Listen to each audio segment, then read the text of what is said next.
Hello everybody, this is the facelifted Audi SQ7 TDI. Now I attended the UK launch of this car barely a year ago, and yet already it has been pulled from sale. The official reason for this is that it's been replaced with the TFSI petrol-powered version of the same thing, and that's a car that Audi can sell globally. In other words, Americans don't buy diesels. But you see, I'm not entirely sure that I buy that story, because there are plenty of other cars that lots of manufacturers sell in different versions all around the globe. Audi haven't said that they intend to put a petrol back into the S4 or anything like that. So today I'm asking a simple question. Was there something fundamentally wrong with this car, or was it just the right car at the wrong time?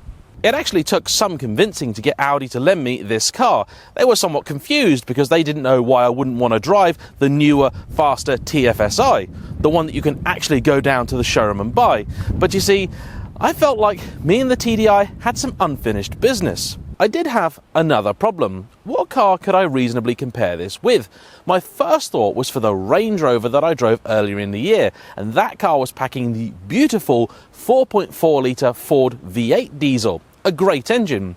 However, that's quite a bit down on power compared with this car. It's actually a little bit more expensive too in the specification that I drove, and that engine too has now been dropped from sale. If you look at the Porsche lineup, the closest thing to this would be something like a Cayenne GTS. Similar in specification, but again, they only do petrol cars from Stuttgart now. How about a Volvo XC90? Well, I happen to think that the sort of person who's likely to be shopping for a four-cylinder hybrid that'll only do 112 miles an hour probably isn't going to be thinking of a great big twin-turbo V8 behemoth either. So as a journalist, what am I to compare this car with? Well, I have the solution. I should be using this Predator, the 1987 Arnold Schwarzenegger sci-fi action classic. And why not? After all, there are many parallels between the two. Now, like that action classic, the star of the SQ7 is a piece of real European muscle, a 4-litre twin-turbo direct-injection V8 diesel engine. Now, it produces 435 horsepower, which isn't really that much these days, but power was never this car's raison d'etre. That was torque, and this produces 900 newton meters of the stuff, or about 664 pound-foot. That's actually down on the headline-grabbing figures of the old 6-litre V12 Q7, which made the full 1,000 newton meters. However, that car was also considerably heavier, about 300 kilos or so, and paired with a slower, more old-fashioned 6-speed auto versus the 8-speed ZF that you get here. That means that in practice, this car is quite a bit quicker.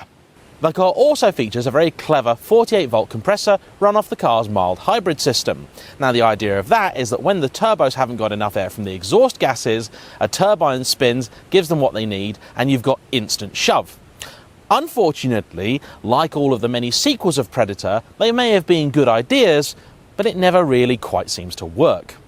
Like the Alien Trophy Hunter, played by Kevin Peter Hall, the SQ7 has a number of tricks up its sleeve to get you down the road in both comfort and at a fair pace. You have multi-link suspension front and rear, and that's got air ride on it too as standard. That means that even with these big old 21-inch rims, it's actually a pretty decent ride.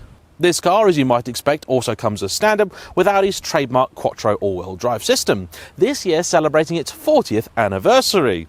However, although I've enjoyed it and some very mild off-roading, a couple of muddy lanes and so on and so forth, and it's been fine, if you want something to attack the fictional jungles of Valverde, the country scene in both Predator and Commando, I'd probably recommend a Range Rover. I'm sure this car is going to be pretty decent, but if you want something that's really built to go off-road, look at Land Rover.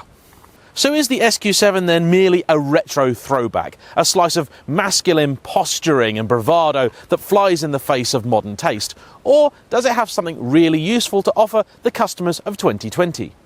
I certainly think that it does. For a start, unlike some smaller SUVs, this one gives you plenty of space.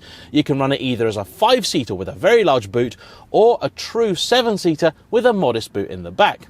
Great for lugging stuff around, and thanks to the air suspension you can do the same trick as you can in a Range Rover.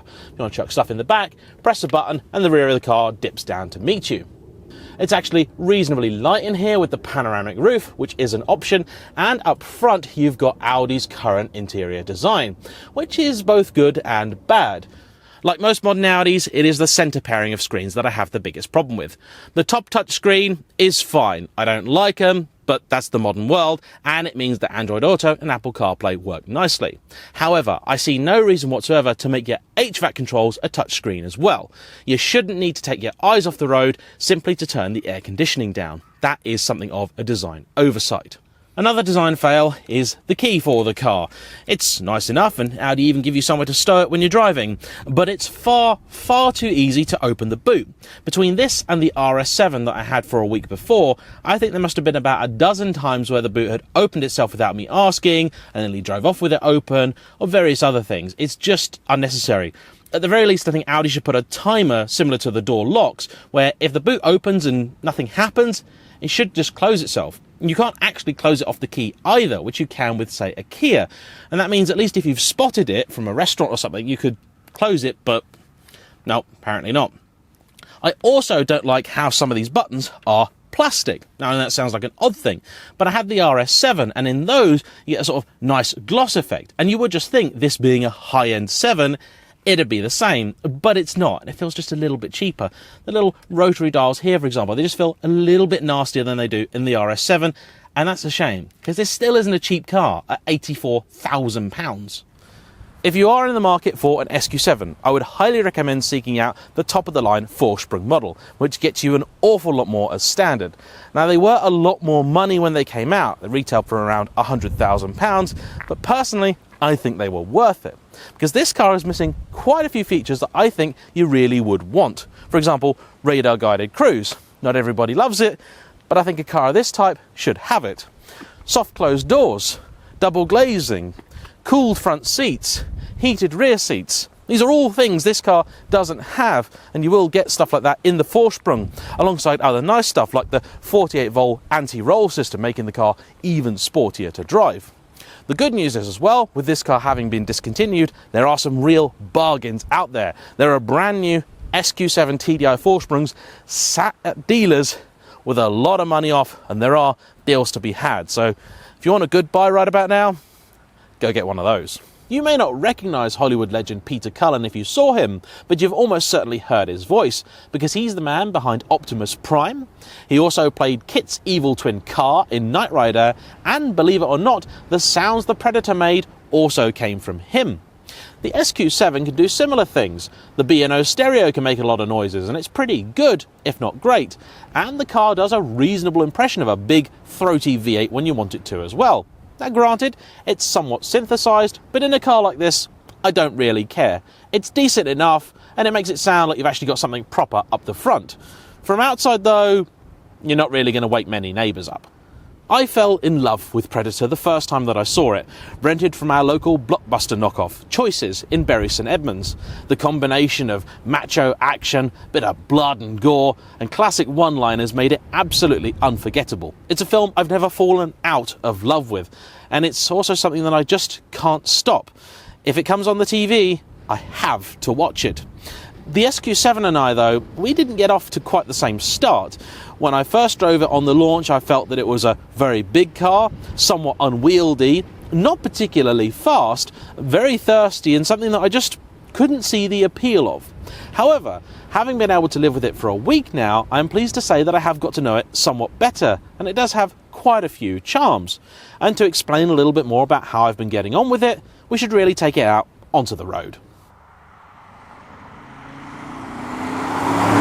I have done well over 1,000 miles in this car, and I must say, for long journeys, this is an excellent companion. I've never been a big fan of the SUV format in general, but there's an awful lot about it that does appeal. You've got, of course, an excellent driving position, and in this car, visibility is pretty good. A-pillars are surprisingly thin for a modern car. B-pillars not actually that bad, and you can see out the rear quite nicely. Fuel economy has also been a great surprise. Like I said, when we first tested this car, it was pretty abysmal. But on longer journeys, it actually sorts itself out, and once it's up to temperature, it can give you some pretty impressive figures. In fact, on one longer stretch, where we had quite a few roadworks and things, this car did 44 to the gallon. Now, that's not really a very real-world representative figure, but I'd say you can expect around 33 as an overall average. For a car of this size, type and power, that's actually pretty impressive. The new TFSI, unsurprisingly, has figures of about 6 or 7 mpg less than this.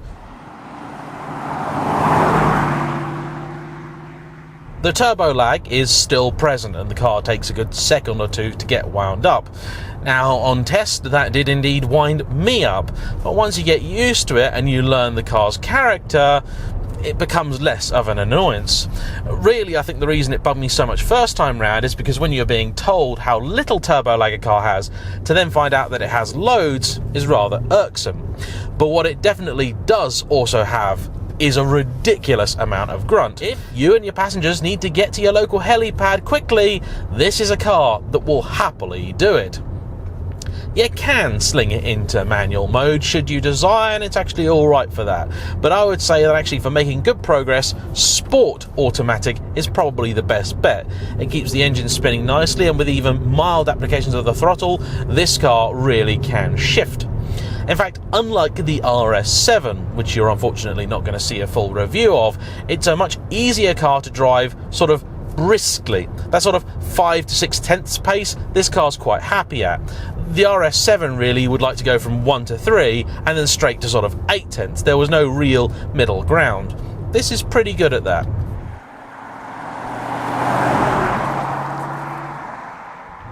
Thanks to a fuel tank of about 85 litres, range is also pretty impressive, and I've got over 500 miles to a tank on a couple of occasions.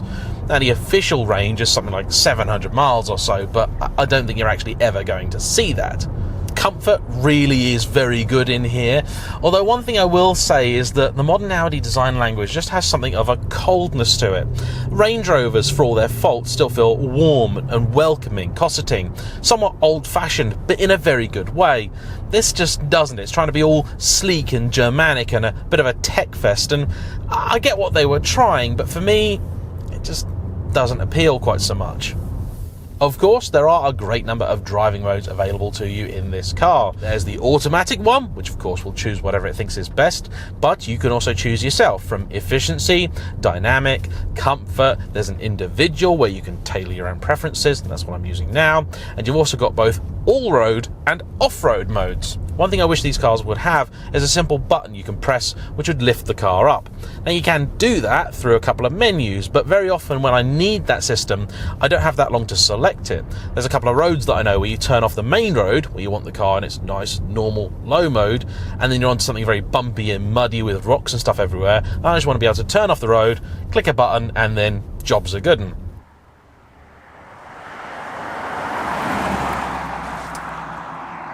Steering feel can be as heavy or as light as you like it. There's actually a little bit of feedback comes through it. It's what I would call impressive for a car of this type, but evidently it's not really going to be a sports car. If you want a sportier 4x4, the Cayenne is a better bet. That's actually a very good car for enjoying down a lane. This one's just not quite as competent. But then the Cayenne that I drove was the Turbo SE Hybrid with all of the bells and whistles, and that is quite a lot more money than this.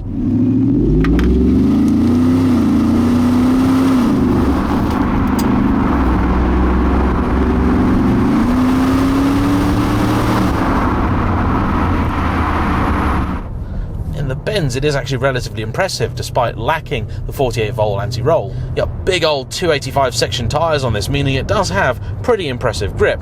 That being said though, it's still fairly tall and it weighs 2.3 tons, so never going to be that spry, but it will surprise you. It is the torque that dominates this engine. Unlike its petrol-powered counterparts, there isn't really much reward in revving the thing out. But, and here's the big one, is that really a problem? in a car like this? After all, I know diesel has its issues, but diesel does also genuinely have its benefits. And one of the things it's very good at is producing a lot of torque at relatively low RPM. And if you're looking at a big 4x4, you want something surely quite torquey with good towing ability. And for that kind of duty, a big diesel is very well suited. You've got AdBlue in this as well, so it passes all of the current emissions regs and all that jazz. And okay, it might not have the theatre and the ludicrous numbers of the old 6-litre V12 Q7, but this is actually quite a bit quicker and more effective. It's not quite got the barking mad character of that car, but it's still very enjoyable to hoon.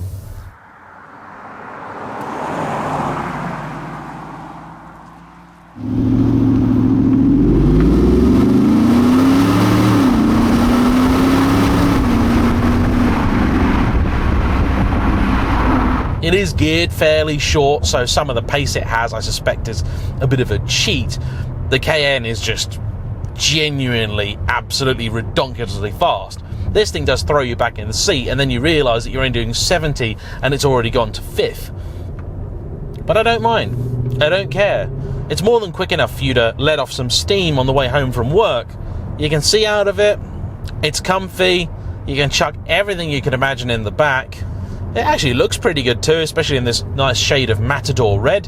Very unusual to see an Audi press car. It's not black or grey. And I have to say, much like the Range Rover, this is a car that I think I am going to miss when I give it back, because I've just enjoyed its absolute do-anything ability.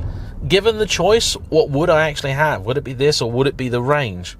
It might just have to be the Range if they still did the 4.4 V8, but then they don't do this diesel V8 anymore either.